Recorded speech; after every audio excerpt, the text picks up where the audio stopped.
Um, so, without wasting much time, we are going to be talking about a very interesting topic. And I have to admit that this is a bit of a clickbait, and but not so much. So, what is more important than hiring a diverse workforce? Diversity is a hot topic, and a lot of companies are jumping on the diversity trend, and for different reasons, but that's not what we're here to talk about. Why you are creating a diverse workforce is not what we are here to talk about. But what is more important than creating a diverse workforce is keeping the diverse workforce happy. What is more important than hiring women, hiring people of color, hiring people from different races, people of different sexual orientation? What is more important than all that is keeping them happy. And today we are going to be talking about how to keep them happy, or rather how not to make them sad. So this is going to be a very long introduction because I believe I have a lot of things to discuss that doesn't fit into any slide that I have. One important thing about diversity is that it is not all about balancing the ratio of men to women in your company. It is sad that today that is what it has tended to become in most companies, who only focus on how many men do we have, how many percentage of our employees are women. Less and less people are interested in how happy are these people, or why do they all leave after 1 year? And this is an important question that we want to answer today. A study has shown that there is a huge turnover of minorities in many companies. Full disclosure, this study was in the USA, so it may be different here, but I mean, it paints a picture that you cannot imagine. You can imagine that it's going to be almost the same here. And in the study, it showed that 37% of people leave their jobs not because they're looking for better wages, not because they're looking for better salaries, not because they're looking for promotion, but because they feel that they are treated unfairly because of their background, because they are women, because they are people of color, because they are gays, or any of those reasons. And this also happens to be the highest percentage of reason why people leave their jobs in the USA. The next reason is because they are looking for better opportunities, which happens to be only 35%. So people are more driven to leave their jobs because of being treated unfairly than they are because they want to look for better opportunities. That says a lot. And of everyone surveyed, a whopping 87% said that even though some of them did not leave their job, that they felt this way. So this is 87% of the people that we are hiring to fill a quota that are not happy in your company. So how do we address this? So I'm going to introduce myself. My name is Chinenye Onuegbu. You have to get used to that. My friends call me Kiza. That's easier to pronounce. I come from Nigeria. I'm a software engineer at Yilu. Yilu is a startup backed by Lufthansa, and we are developing a platform for end-to-end travel. And we're hiring, so feel free to contact me. I'm based in Berlin, and you can follow me on Twitter if you like. I want to introduce someone else who is very special, and this is Dumebi, and she is going to be the topic of our discussion today. Dumebi is a fictitious individual in the sense that, she's not really a real person, but she is a real person because she represents real people that pass through what she passes through every day. She represents the person of color in your company. She represents the Muslim. She represents the woman, the gay, and everyone that is historically oppressed in your company. And we are going to be talking about her and how you are going to make her happy in your company, because she just joined as the only woman in your company. So, what is important to us is not that Dumebi is the only woman in your company, or why you hired her in the first place. Why you choose to become diverse, whatever it is good. But what is more important is that you remain diverse. And the first question is, what do you want to achieve with Dumebi? The first thing, and the first and foremost, is that she's an engineer, and you want her to be the superb engineer that she was in the interview that made her to hire her in the first place. That comes before any other thing. The second one is that you want to leverage her unique perspective. As a woman, she sees something that your workforce that is made of males do not see. As someone from Nigeria, she sees everything that your European workforce cannot see. As someone that is a Muslim, she sees things that your Christian workforce cannot see. You want her to bring this perspective.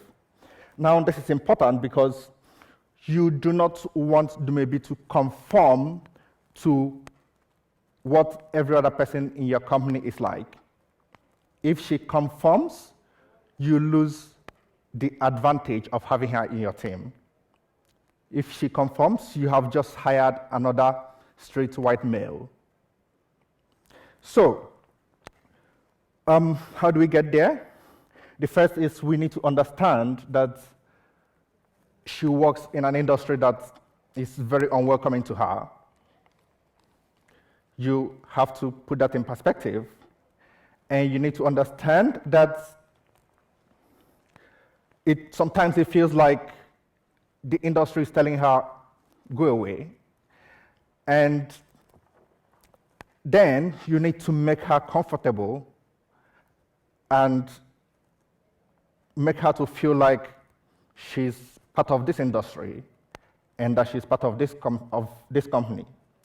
And then you need to do this not with your spoken words. Spoken words are important when you encourage people, when you tell them we want you here, we like you, we brought you here because we like women, we brought you here because we like blacks. It's all good. It will make her happy for one day or two. But what keeps her happy for the long term is your actions, how you behave towards her. And how do you speak the right body language? What do you want to say? What message do you want to convey? There are a lot of things you can say without saying them that will make her feel at home. And there are a lot of things you can say that will make her feel like a stranger or like an outsider. The first thing you do not want to say is that she is different. She's the only woman in the group, but you do not want to give that impression that she is different. You do not want her to always feel like, I'm the only woman in this group. You don't want that to be her focus. Another thing you don't want to say is that we are all the same. because that's a lie. You are not. If you were the same, you are not a diverse workforce. And by saying you are the same, I mean, this is usually what politicians use when they want to appeal to people of minority. They say, we are all the same, your skin color does not matter, your gender does not matter, we are all the same. It's just a pigment. No, it's not a pigment. It is a lot of experience, a lot of background that you do not have, that they have. So you are not the same. But what you want to promote is we are diverse. This is what you want to say. Even if she is the only woman and the other person is a man, even if she's the only person from India and the other person is from Spain, what you want to say is that we are diverse. Now, it is important to mention again that what you say with your mouth is not all that important.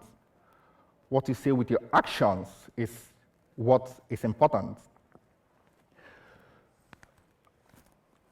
So, why do you want to say we are diverse? Because you are empowering her to express herself the way she is.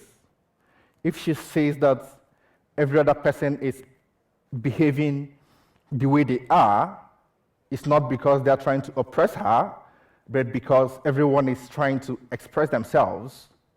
She too will do what? Express herself. And this is what you want. So, one of the easiest ways to tell her you are different is to isolate her. And how do you isolate people? There are a lot of ways you can isolate people, but I'll give you a few examples. Safe spaces. There are companies that create things that are called safe spaces, and these are, I need to mention that most of the points in this slide is not based on hypotheses. Most of them are based on actual experiences of people that I know.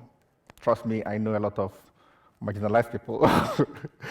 And someone was working in a company, and they have this area they call a gay area. And when he came in on his face, they told him, oh, we support gay people. See, we have this gay corner. And just imagine how it feels. What you want to create is a safe environment. If you have a safe environment, you do not need safe spaces. Safe spaces isolate the people that they are designed to protect. And that's not what you want. Do not treat her different from others. In positive or negative, treating her different from others creates a sense of isolation. When you afford her privileges that you don't afford others, or when you deny her privileges that you give others, you are treating her special. At first, it may feel good. Oh, we had this black woman, and we need to pay for her lunch every day to show her that we care about her. At first, it feels good, but it quickly starts creating a divide between the workforce. And she feels it more than every other person, and she gets isolated. So this, I intentionally put points that are not very obvious here, because why put the obvious?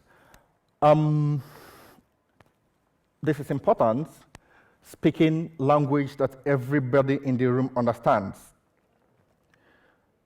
If the company language is English, make sure you always speak English. If the company language is Spanish, make sure you always speak Spanish. If you're in the room and you know that there is someone there that doesn't understand Spanish, try to speak English, no matter how bad you're at it. Why? Because when you speak a language that someone does not understand, you automatically deny them the opportunity to participate in that discussion. In my first job in Europe, I got a very bad review in my first year. And could you guess the reason why? They say I use my headphone in the kitchen. And so I have poor communication skills. I mean, I agree that I have poor communication skills, but it was like, oh, we cannot relate with you because we are always in your corner. But then everyone speaks German, and I do not understand German. What do you expect me to do? So when you speak a language that someone does not understand, you isolate them. My friend left a job in Barcelona because everyone kept speaking Spanish in the kitchen. And when she complains, they tell her to go and learn Spanish. The company language is English. This is not fair. And you do not want this for Dumebi. Do not make sensitive jokes. Jokes are funny. I mean, that's why they're jokes. But the problem with jokes is that one bad joke can undo your work for 2 years. One bad joke can scatter everything you've been building for a long time. And it is important to understand that a discussion is different from a remark. Making remarks and making jokes is different from having a discussion around a particular topic. Generally, people like it when you are interested in their culture, when you're interested in their agenda, when you're interested in, their general lifestyle. People generally like it. But when you make jokes about this, you are jeopardizing that. You are making it difficult for them to open up to you on certain topics. And they go inside their shell. And what topics can be considered sensitive? Anything that has to do with this, body and looks, gender, sexual preferences, nationality, skin color, and religion, those are very sensitive topics. There are others that are not here, but these are very hot topics that you should try to avoid making jokes about. You can discuss about them with people. And also, it's possible that you have this friend that you are really, really close with, and you have a kind of understanding, and you make some kind of jokes with each other, and you feel like because your friend is okay with it, this person should also be okay with it. No, it doesn't work that way.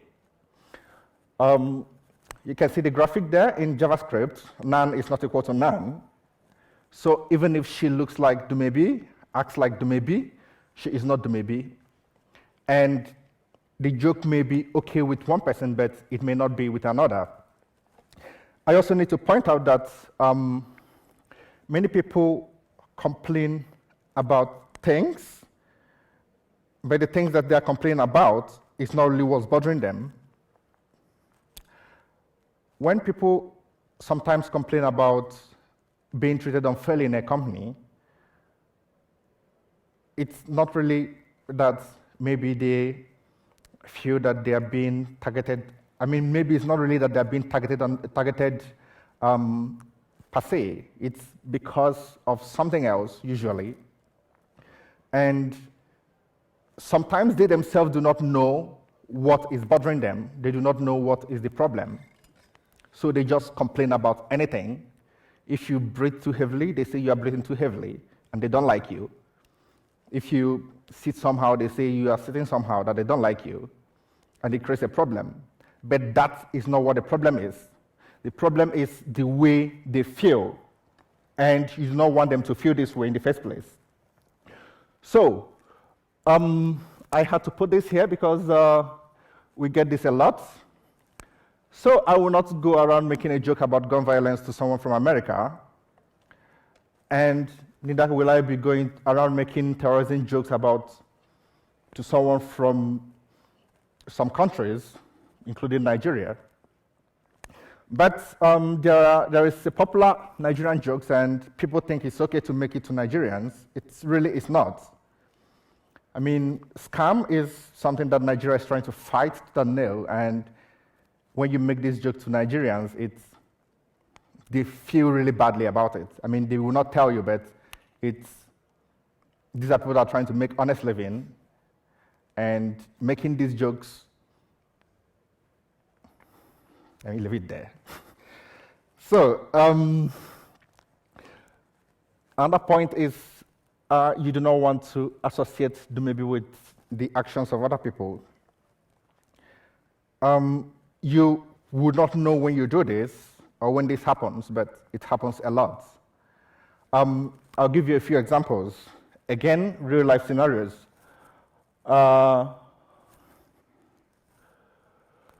So, my friend, who also happens to be from Nigeria, and it's a lady, and works in tech in Germany, knows this guy.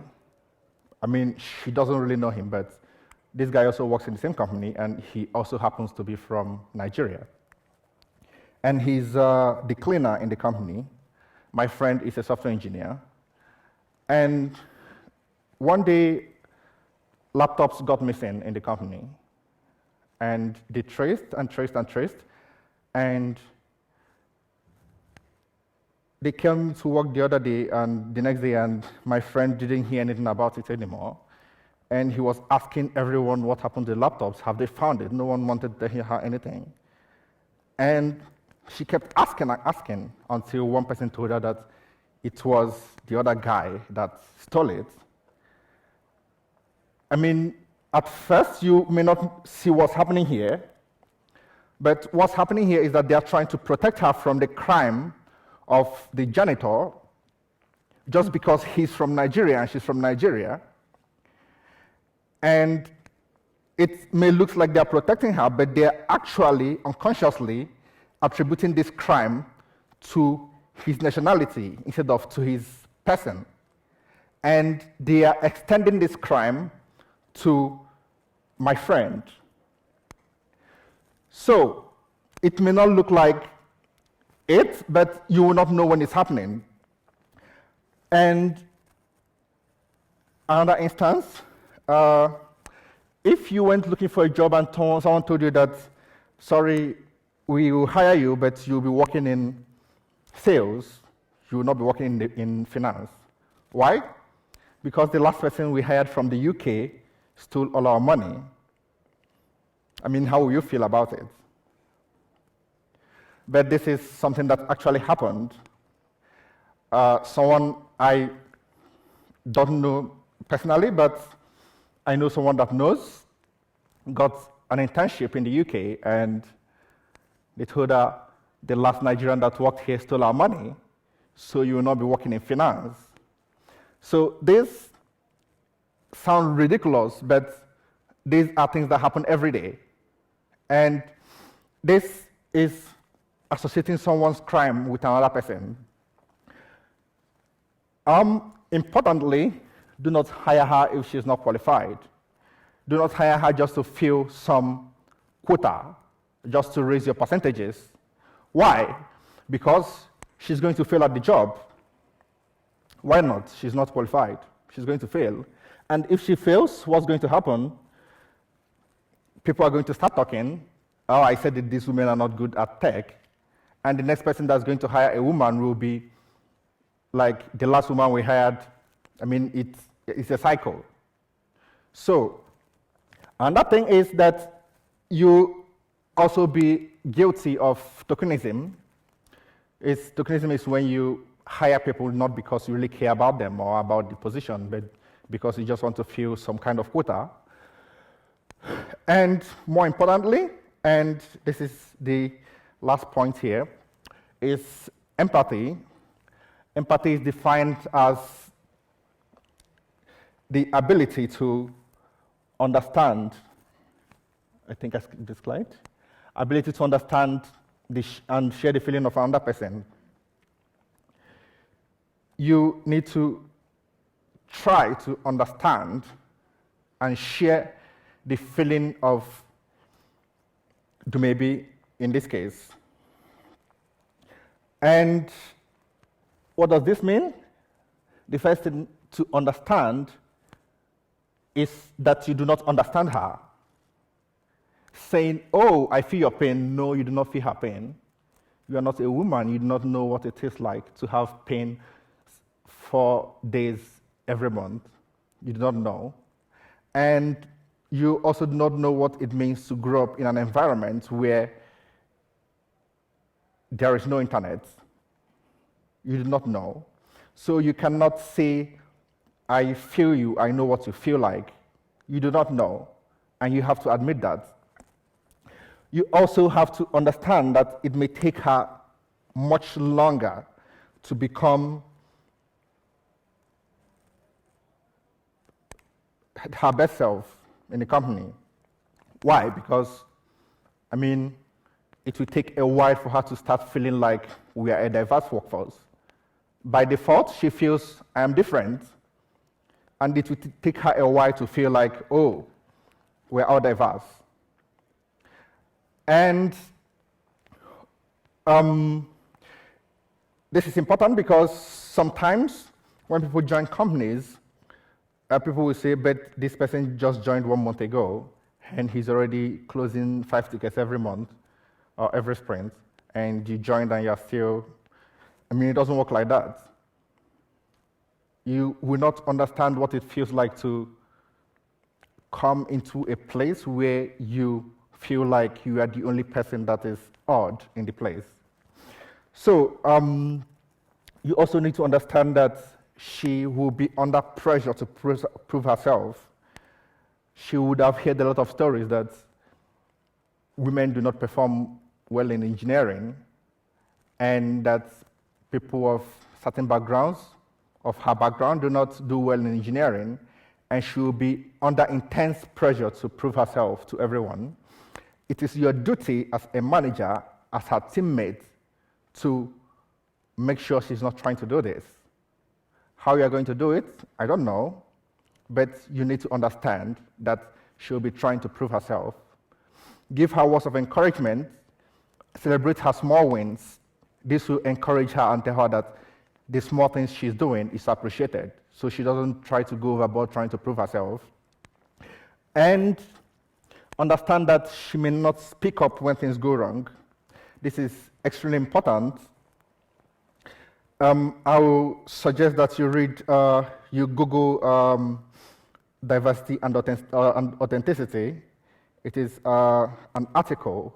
It will tell you everything you need to know about this. People of certain backgrounds will not speak up when things go wrong. They will rather quietly leave the company or complain to their friends at home. Most of the things I'm sharing here are things people complain to me or to my friends or to someone I know. They never complained of any of these things to the company. So it is your duty as a manager and as a teammate to understand that she has not said anything does not mean that she's fine. Usually people take it like, we are all adults. No, it doesn't work like that. You need to, in your one-on-one talks, you need to not just ask her, you also need to create an environment where she's able to share some of these things with you. If she's not comfortable, she will never share them. So, I think this is the last slide, but I will also talk about a few things that annoy people. This is not in the slide, but we talk about it. Usually, some friends of mine that are female usually get this attitude from some male colleagues that when they say something in the meeting, which is not taken seriously, and then someone else that happens to be white and male just repeats basically the same thing, and everyone will like, oh, what a brilliant idea. I mean, when I first heard it, I was like, oh, how can this be happening? Because I don't do it. But then I understood that this actually happens when it happened to me. So usually, when you join a new team before you establish yourself, and you are someone from a minority background, people will not take you serious. It happens a lot. People assume that, oh, what does he know? He's from Africa. What does she know? She's a woman. People do that a lot. And it is, to say the least, it is very disgusting. This is not part of this talk, but I needed to say it. And that brings us to the end of this talk. And you can, again, follow me on Twitter. I tweet maybe once in a year. And this also happens to be my Medium handle. I write also once a year, and my once a year tweet is about my Medium post. And you can ask me questions.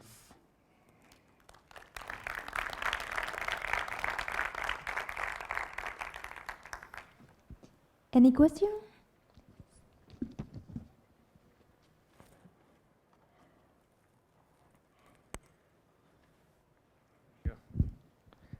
My question to you, Kaiser, is, I hope I can call you Kaiser. We are friends now because of the talk. I'm very happy with the presentation. I see that a lot of times, I've been involved in recruitment sometimes, and I've seen that a lot of times we want to give opportunities, but once the person comes on board and that person shows ambition, it is seen very differently when a person of marginalized background shows ambition compared to a white male or a person from a European background.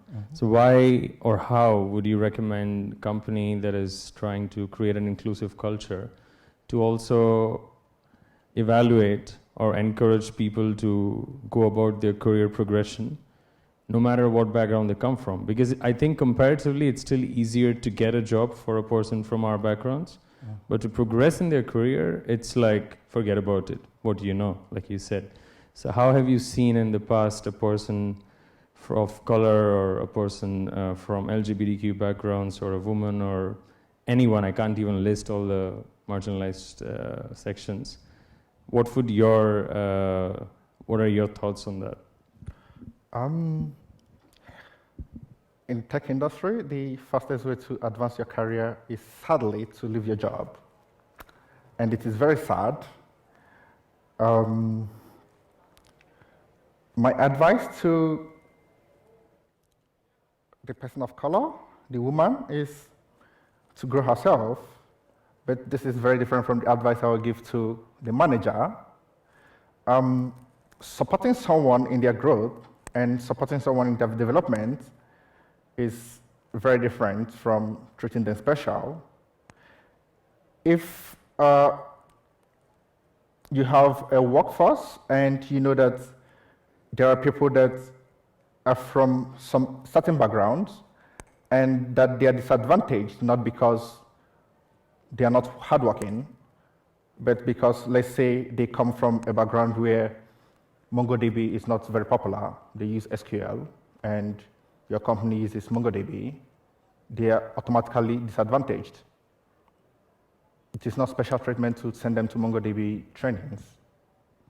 And it is not special treatment to send them to management training, given that the management style in their country is very different from the management style in this new country.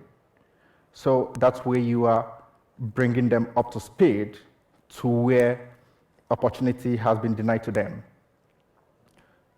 Did that answer your question? Partially, but okay. I mean, this question came from the slide that you showed that don't just agree when a white male repeats it, because often in discussions that happens. And I've seen that happen multiple times. And if you deny credibility to a person's ideas or achievements because they're not a white male, and you only do it when it's repeated by a white male, how do you even comprehend career progression at all? Because you're not even giving credibility to someone's achievements, because that happens everywhere. Yeah, that's a difficult one, because in most companies, it also happens that your career progression is also determined by your colleagues.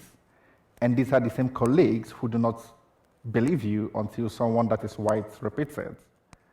So it becomes difficult, it becomes merry-go-round, it becomes a self-fulfilling prophecy.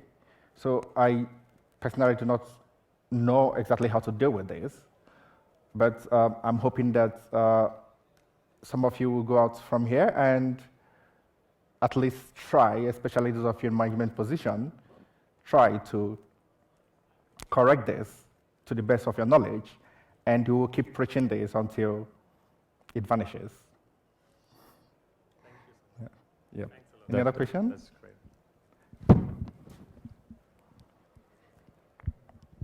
So I have a question. My background is a little bit complicated, but just let's say I'm a white male being a manager in a Japanese company in Tokyo. And most of my team is made of people from different countries. So I wanted to ask you regarding one of your slides saying, like, don't create safe spaces and try to avoid giving unfair or special treatment. But at the same time, in my case, I have members who are Muslim, and we enable a room for the prayers, and they allow them to go on Fridays to spend time on their prayers. Or some people from India that have some special holidays, and they also ask for some leave, special time for doing that, and I'm totally happy to allow them to do that. But I'm just curious about, what would be your recommendation regarding don't give them special treatment? Is that correct or not? Should be handled in a different way? I think you are doing everything correct, because allowing people to practice their religion is not also special treatment. I totally agree with that, yeah. Yes. So, but you also have to keep an eye on the rest of the team, because, of course, this rest of the team is also who reviews the performance of these people, and you also have to make sure that your actions are not isolate, how they call it, sidelining them, making them feel like they are at unfair disadvantage. So if they feel like maybe they can also have an hour or two to have a smoke break, I mean, it's totally fine. I mean, things like this, it takes a lot of common sense and a lot of human management skills to deal with it. Humans are very difficult to deal with, and it is difficult to please everyone. We all know that. So I would recommend just try to be sensitive to everyone. Diversity is not all about treating the underrepresented right. It's also about making sure that every other person is equally happy. Yep. So I think our time is up, is it? Can we still have another question? So I'm working in the same company, and I want to ask you, sometimes I present situations where some people of the team is being racist or is being discriminatory to other people on the team. And in these situations, it feels super difficult to intervene, because you don't want to patronize the other person, which is not doing anything, right? It's not saying something. But at the same time, you feel like, obviously, this is not correct, right? So I would like to ask you, what are some good strategies to do in these kind of situations? I will be very blunt with you. The only way to deal with this is to make a strong statement. I will take the example of Uber. Uber could have solve their issues if they took a strong stand against sexual harassment. I mean, it doesn't matter if 15 people got harassed. What matters is how you treated the ones that was reported. If you treated like, bro, this is not good, I mean, that's nonsense. But if you take a strong stand, which may include firing the person, it doesn't matter how good they are, you are sending a strong message that you are really serious.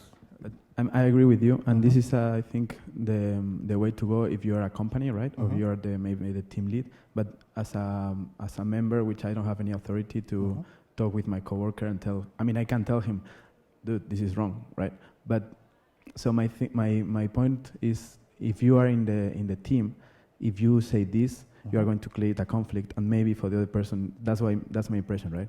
For the other person, it feels like I'm patronizing them because it's like, this is wrong.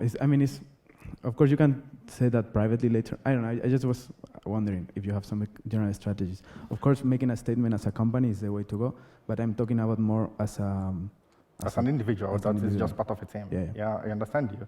And even then, you want to show support to the person that is at the receiving end, and the kind of support you show is also very important. You need to show them that you are not just patronizing them. You need to show that you are ready to put your job on the line to make sure that this issue gets solved. So if it means standing in for him, testifying against him to management, that's something you have to do. So, I mean, it's, at the end of the day, it's all about sacrifices. So, yep. Just to add to the question that you asked, something that we've employed in a few different companies that I've worked in, when you hear that kind of behavior, you can just say, we don't do that here. And that way you're saying it's a sort of us versus them kind of a situation, like we as a whole don't do that here, rather than we don't do that here. So what you're saying is, you're not saying I don't like what you're saying, you're saying the whole company doesn't like what you're saying, and that way it's a sort of safer way to call it out. Thank you for the answer. That's perfect. So thank you.